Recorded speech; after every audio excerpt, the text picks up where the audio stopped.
Sa bawat labanan sa karagatan, talagang may mga dambuhalang barko na nagsisilbing sandigan ng kapangyarihan ng isang bansa. Mula sa mga stealth destroyer ng Amerika hanggang sa mga high-tech na warship ng Asia, ito ang mga makina ng digmaan na kayang magpatumba ng kaaway bago pa man ito makita. At sa video na ito, titignan natin ang 10 pinakamalakas na destroyer sa buong mundo, mga barkong puno ng technology, lakas, at kagamitang kayang magbago ng takbo ng labanan sa dagat. Kaya naman kung mahilig ka sa mga military deep dive at makabagong sandata ng mga superpower nation, huwag mo sana kalimutan na mag-subscribe para naman lagi kang updated sa mga ganitong uri ng video. Number 10. Hobart. Ang mga Hobart class destroyer ay mga makabagong barkong pandigma ng Australia na dinisenyo para sa susunod na generation ng missile ships. Ang mga ito ay kabilang sa uri ng mga anti-ship destroyer na espesyal na ginawa upang protektahan laban sa mga pag-atake mula sa himpapawid.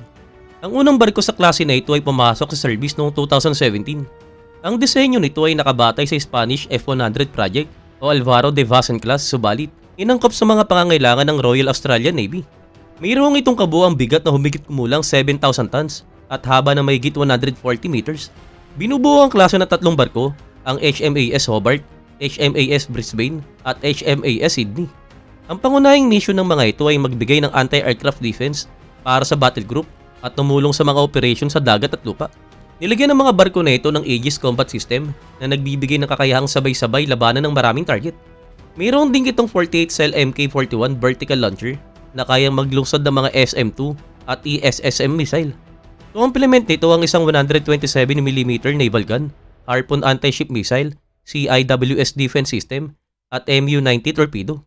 Kaya rin nilang makipag-operate sa mga kaalyadong bansa sa pamamagitan ng interoperability sa NATO at Estados Unidos. Ang Hobart class destroyer ay malaking ambag sa depensa ng Australia at itinuturing na isa sa mga pinaka-advanced na destroyer sa buong Indo-Pacific region. Number 9. Horizon. Ang Horizon class destroyer ay mga makabagong uri ng anti-aircraft ship na magkakasamang dinevelop ng France at Italy. Ang unang barko sa klase nito ay pumasok sa service noong 2007. Binuo ang programang ito bilang tugon sa pangangailangang palitan ng mga luma at escort ship na ginamit noon sa air defense ng mga malalaking barko tulad ng aircraft carrier at amphibious ship. Depende sa bansa, tinatawag silang guided missile frigates o guided missile destroyers. Sa France, sila ay tinuturing na frigates, habang sa Italy naman, itinuturing silang destroyers. May bigat itong 7,000 tons at habang 152 meters at binubuo ito ng 4 na klase ng barko.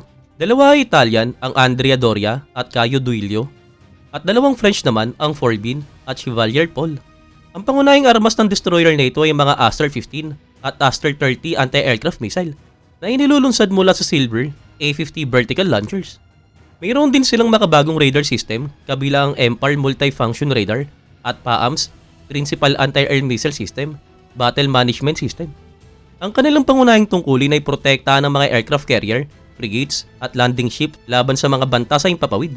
May dagdag din silang sandata tulad ng 76mm naval gun, Exocet anti-ship missile at MU-90 torpedoes. Bukod pa rito, kaya rin nilang mag-ooperate ng mga NH-90 at Lynx class helicopters na nagpapalakas sa kanilang anti-submarine warfare capability. Ang Horizon class destroyers ay mga lubos na specialized unit na nagpapatibay sa kakayahan ng Europa na magsagawa ng mga operasyon kahit sa mga lugar na may mataas sa banta sa himpapawid. Number 8. Type 052D. Ang Type 052D na kilala rin bilang Luoyang 3 ay isang makabagong guided missile destroyer ng China na nasa serbisyo ng People's Liberation Army Navy. Ang unang unit nito ay official na pumasok sa operasyon noong 2014. At ang klase nito ay nagpapaunlad ng mas maraming naunang Type 052C, subalit may mas pinahusay na disenyo ng hull at mas advanced sa electronic system. Mayroong itong kabuang bigat na humigit kumulang 7,500 tons at haba na 157 meters. Nilagyan ito ng integrated combat system na may aalin tulad sa American Aegis system, pati na rin ng Type 346A ISA radar na nagbibigay ng mas mataas na kakayahan sa target detection at tracking. Ang Type 052D ay may 64 na universal vertical launch tubes na kayang maglungsad ng iba't ibang uri ng missile, mula sa anti-aircraft, anti-ship hanggang sa land attack missile. Kabilang sa mga pangunahing armas nila ang HQ-9 surface-to-air missile, YJ-18 anti-ship missile at C-15 anti-submarine missiles. Mayroon ding itong 130mm main naval guns, CIWS system para sa close-in defense, at hangar naman para sa Z9 o Z20 helicopter. Idinisenyo ang Type 052D bilang multi-role destroyer. Kaya nitong magsagawa ng fleet defense, anti-submarine warfare, at precision strike laban sa mga target sa lupa. Ang disenyo nito ay may stealth features na nagpapababa ng visibility nito sa radar, kaya mas mahirap itong matukoy ng kaaway. Ang Luoyang 3 ang itinuturing na haligi ng modernong hukbong pandagat ng China at nagsisilbing simbolo ng ambisyon ng bansa na palawakin at palakasin ang kanilang naval power. Number 7. Kolkata. Ang Kolkata-class destroyers ay mga makabagong missile ship ng Indian Navy, isang malaking hakbang para sa industriyang pandagat ng bansa. Ang unang barko sa klase nito ay pumasok sa service noong 2014. Ang pangunahing tungkulin ng mga barkong ito ay magsagawa ng mga operasyong pandigma sa dagat, kabilang na ang air defense, anti-ship warfare, at anti-submarine mission. Mayroong itong kabuuang displacement na 7,400 tons at haba na mahigit 160 meters. Binubuo ang klase ng tatlong barko, ang INS Kolkata, INS Kochi at INS Chennai. Ang pinakamalakas na sandata ng klase nito ay ang BrahMos missile launchers, isa sa mga pinakamabilis na cruise missile sa buong mundo. Mayroong din itong Barak 8 air defense system na magkasamang dinevelop ng India at Israel. Komplemento ng kanilang arsenal ang 76mm naval gun, mga torpedo, at AK-630 CIWS system para depensa laban sa mga missile at eroplano sa malapitang distansya. Mayroon din itong helipad at hangar para sa mga helicopter na nagpapalawak ng kakayahan nitong labanan ng mga submarine threats. Ang barkong ito ay nilagyan ng ELM 2248MF Star multifunction radar na kayang mag-detect at mag-track ng maraming target ng sabay-sabay. Ang Kolkata-class destroyers ang pundasyon ng makabagong hukbong pandagat ng India at malinaw na patunay ng pag-unlad ng kakayahan ng bansa sa paggawa ng mga high-tech warship. Number 6. Daring. Ang Daring-class destroyers na kilala bilang Type 45 ay mga makabagong missile destroyer ng Royal Navy ng United Kingdom na espesyal na idinesenyo para sa anti-aircraft at anti-missile defense. Ang unang barko sa klase na ito ay pumasok sa operasyon noong 2009 at mula noon ay naging pundasyon ng air defense fleet ng Britain. Ang pangunahing tungkulin ng mga barkong ito ay protektahan ng mga fleet at strike group laban sa mga pag-atake mula sa himpapawid, lalo na mula sa mga fighter jet at missile threats. Meron silang kabuuang displacement na 8,500 tons at haba na 152 meters, kaya kabilang sila sa mga pinakamalalaking destroyer sa klase nila. Binubuo ang klase ng 6 na barko. Isa na rito ang HMS Daring, HMS Dauntless, HMS Diamond, HMS Dragon, HMS Defender at HMS Duncan. Ang mga Type 45 destroyer ay nilagyan ng Samson radar, isa sa mga pinaka-advanced na maritime radar sa mundo, na kayang mag-detect at mag-track ng maraming target ng sabay-sabay, mula sa eroplano, drone hanggang sa supersonic missile. Ang kanilang Sea Viper missile system ang pangunahing sandata para sa air defense na gumagamit ng Astra 15 at Astra 30 missile upang saluhin at wasakin ng mga banta sa ere bago pa man ito makalapit. Mayroon ding itong 4.5-inch Mk8 naval gun na kayang gamitin laban sa surface ships at para sa naval gunfire support sa mga operasyong panglupa. Bukod pa rito, ang disenyo ng barko ay malaki subalit moderno at nagbibigay ng matinding katatagan kahit sa magaspang na karagatan. Isang bagay na mahalaga para sa long-range operation ng Royal Navy. Ang Type 45 destroyer ay tinuturing na sentro ng air defense capability ng United Kingdom at kinikilala bilang isa sa mga pinaka-advanced na warship sa buong mundo. Maliban sa depensa laban sa mga eroplano at missile, ginagamit din sila bilang escort ship na nagbabantay at nagpoprotekta sa mga aircraft carrier at strike group ng UK sa iba't ibang panig ng mundo. Number 5. Maya. Ang Maya-class destroyer ay ang pinakabagong generation ng Japanese guided missile destroyer na pangunahing idinisenyo para sa air defense at anti-missile defense operation. Ito ay isang pinahusay na version ng Atago-class destroyer na ginawa upang mapalakas pa ang kakayahan ng Japan sa pagtatanggol laban sa mga ballistic missile at banta sa himpapawid. Ang unang barko sa klase na ito ay pumasok sa service noong 2020. Mayroong itong kabuuang displacement na 10,000 tons at haba na 170 meters na ginagawa itong pinakamalaking destroyer sa Japanese fleet. Binubuo ang klase ng dalawang barko, ang JS Maya DDG-179 at JS Haguro DDG-180. Ang mga ito ang kauna-unahang Japanese warship na may Aegis Baseline 9C combat system na nagbibigay ng kakayahan para sa integration sa missile defense network ng Japan at Estados Unidos. Dahil dito, nagagawa nilang gumamit ng SM-3 at SM-6 missile na parehong may kakayahang sumalubong at sumira ng ballistic missile at mga target sa himpapawid bago pa ito makapinsala. Ang isa pa sa mga natatanging tampok ng Maya class ay ang kakayahan nitong makipagtulungan sa American Missile Defense Network na kung saan maaaring magbahagi ng real-time tracking data sa pagitan ng mga barko ng Japan at ng US Navy.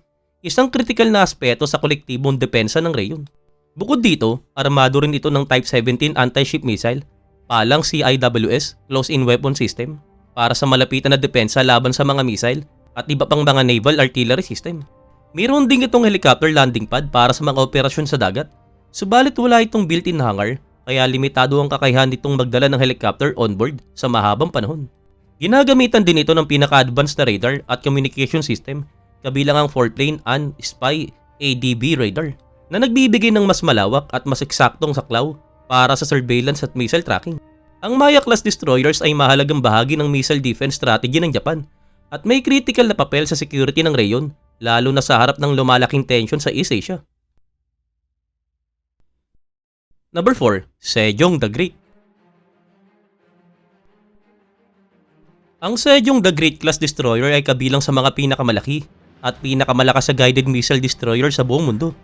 Binuo ito ng Republic of Korean Navy sa ilalim ng DXD-3 program na layuning magbigay sa bansa ng mga barkong may kakayahang makipagsabayan sa mga pinakamodernong hukbong pandagat sa daigdig. Ang unang unit ay pumasok sa service noong 2008 at mula noon ay naging pundasyon ng surface fleet ng South Korea. May kabuuang displacement ito na humigit kumulang 11,000 tons at haba na 166 meters na ginagawa itong mas malaki pa kaysa sa American Arleigh Burke class destroyers at Japanese Maya class destroyers. Nilagyan ito ng Aegis combat system na nagbibigay ng kakayahang sabay-sabay labanan ng maraming target mula sa mga eroplano hanggang sa mga ballistic missile. Ang Sejong the Great class ay mayroong 128 vertical launching system chambers, isang napakalaking bilang na mas marami pa kaysa sa karamihan ng mga destroyers sa buong mundo. Dito ay nilulunsad ng kanilang mga SM-2 surface-to-air missile para sa air defense, SSM-700K Haseong anti-ship missile para sa labanan sa dagat, at cruise missile naman na kayang umatake sa mga target sa lupa nang may mataas sa katumpakan. Bilang karagdagan, mayroon ding itong Goalkeeper CIWS para sa close-range defense laban sa mga papalapit na missile o aeroplano, at mga ZOP torpedoes para sa anti-submarine warfare. Mayroon ding itong malaking flight deck at hangar na kayang mag-accommodate ng dalawang naval helicopters na nagpapalakas sa kakayahan nitong magsagawa ng reconnaissance at anti-submarine operations. Ang tatlong barko sa klase nito ay ROKS Sejong the Great DDG-991, ROKS Yulgok Yi-1 DDG-992, at ROKS Seo Ryu Sejong Rayong DDG-993. Ang mga Sejong the Great class destroyers ay tinuturing na gulugod ng surface combat fleet ng South Korea at may napakahalagang papel sa regional missile defense system lalo na sa harap ng mga banta mula sa North Korea at iba pang bansa sa rehiyon ng East Asia. Number 3, Type 055. Ang Type 055 destroyer ay mga makabagong missile warship na kabilang sa mga pinakamalakas na unit ng Chinese Navy sa ngayon. Dinisenyo ang mga ito hindi lang para sa air at missile defense, kundi pati na rin sa mga offensive operation. Kaya naman itinuturing silang multi-role warship na kayang lumaban sa himpapawid, dagat at maging sa ilalim ng dagat. Ang unang barko sa klase nito ay ang Nachang 101 ay opisyal na pumasok sa service noong 2020. Mula noon, patuloy pa nagtatayo ang People's Liberation Army Navy ng karagdagang mga unit na kung saan 8 Type 055 destroyer na aktibo at inaasahang aabot ito sa 16 na unit sa kabuuan ng mga susunod na taon.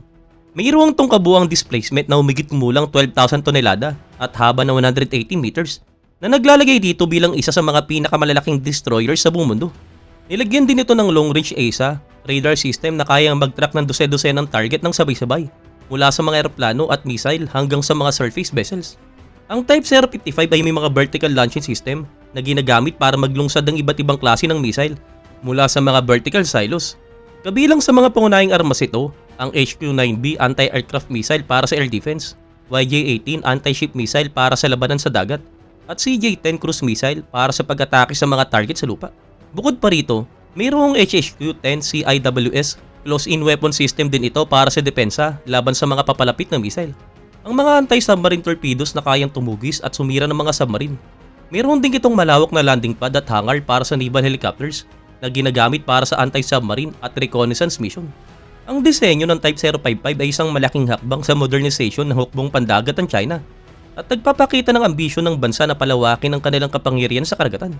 Sa kakayahan nitong magsagawa ng multidimensional warfare, ang Type 055 ay nagsisilbing core asset ng plan sa kanilang layunin ng maging global naval power.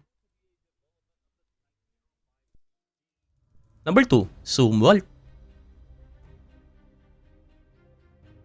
Ang Zumwalt-class destroyer DDG-1000 ay ang makabagong barkong pandigma ng Estados Unidos na dinisenyo upang magbigay ng suporta sa labanan at makalusot sa mga depensa ng kalaban. Ang DDG-1000 Zumwalt ang unang barko sa klase nito na opisyal na pumasok sa service noong 2016. Sinundan ng USS Michael Munsor DDG-1001 at USS Lyndon B. Johnson DDG-1002. Mayroong itong kabuang bigat na 15,000 tons at haba na 190 meters. Ito ang pinakamalaking uri ng destroyer na kasalukuyang ginagamit sa service ng US Navy.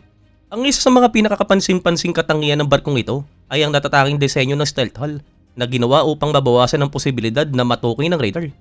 Ang Zumwalt class ay mayroong kasamang Advanced Spy 3 radar system na kayang magdetect at mag-track ng mga target sa impapawid sa ibabaw ng dagat. Ang isa pa sa mga tampok nito ay ang Long Range Land Attack Projectile Weapon System na nagbibigay ng kakayahan sa barko na umatake ng may mataas sa katumpakan sa mga target sa malayong lugar sa lupa. Meron din itong dalawang vertical BLS launcher na kayang magpalipad ng SM-2, Tomahawk at ASROC missile na nagbibigay dito ng malawak na saklaw sa laban. Bukod pa rito, mayroong itong 155mm cannon, ang tanging kanyon ng ganitong kalibre na ginagamit sa alingmang barkong pandigma ng US Navy. Ang Zumwalt class ay dinisenyo para sa mga operasyon ng asymmetric conflict zone, particular sa mga coastal operation o mga lugar malapit sa linya ng labanan. Dahil sa sobrang taas ang gastos at komplikadong proseso ng paggawa, 3 barko lamang ang natapos sa programa na ito, malayo sa original na plano na gumawa ng mas marami pa. Number 1. Arleigh Burke Flight 3. Ang Arleigh Burke Flight 3 class destroyer ay ang pinakabagong version ng tanyag na American Arleigh Burke Guided Missile Destroyer na dinisenyo upang higit na mapalakas ang kakayahan ng US Navy sa air at missile defense. Ang unang barko sa klase na ito, ang USS Jack H. Lucas DDG-125, ay inalunsad noong 2020 at opisyal na pumasok sa service noong 2023. May kabuuang bigat na 9,200 tons at haba na 155 meters. Ang Flight 3 ay bagyang mas malaki kaysa sa mga naunang version ng Flight 1 at 2. Hanggang ngayon, 75 Arleigh Burke destroyer na mula sa iba't ibang version ang nagawa na. Kabilang dito ang 7 Flight 3 unit at inaasahang madaragdagan pa bago sumapit ang 2030. Ang Arleigh Burke Flight 3 ay pangunahing ginagamit sa air defense mission, subalit may kakayahan din ito sa pagsuporta sa operasyon sa lupa, anti-submarine warfare at pagkontra sa mga missile threats. Ang pinaka nagpapakilala sa versyong ito kumpara sa nauna ay ang bagong AN-SPY 6 radar system na may mas mataas sa kakayahan sa pagtukoy at pagsubaybay sa mga target kahit sa mga pinakamalayo na distansya. Mayroong itong mga advanced communication, radar at electronic warfare system na nagbibigay dito ng kakayahang makita at harapin ng mga banta bago pa man ito makalapit. Ang bawat barko ay mayroong 96 BLS chamber na kayang magpalipad ng iba't ibang uri ng missiles. Kabilang na dito ang SM-3 at SM-6 para sa missile defense at Tomahawk missile para sa mga precision strike laban sa mga target sa lupa. Bagamat nananatili ang klasikong disenyo ng mga naunang Arleigh Burke destroyer, ang Flight 3 ay may pinahusay ng mga sistema at disenyo lalo na sa bahagi ng radar at electronics. Armador nito ng palang CIWS, Close-in Weapon System, mga torpedo, at may helipad at pasilidad para sa mga naval helicopters gaya ng MH-60R Seahawk. Ang mga barkong ito ay tinuturing na pinakamoderno at pinakamaasahang air defense destroyer ng Estados Unidos. Ngayon, ikaw, may barko ka pa bang alam na hindi namin nasama sa listahan? Ipaalam mo naman sa amin sa komento. At bago tayo magtapos kapatid, be sure na mag-subscribe at i-hit ang notification bell sa aming channel para naman lagi kang updated sa mga ganitong uri ng content. Muli, maraming salamat sa panonood. This is Noel Polo TV. Kita-kits sa next video.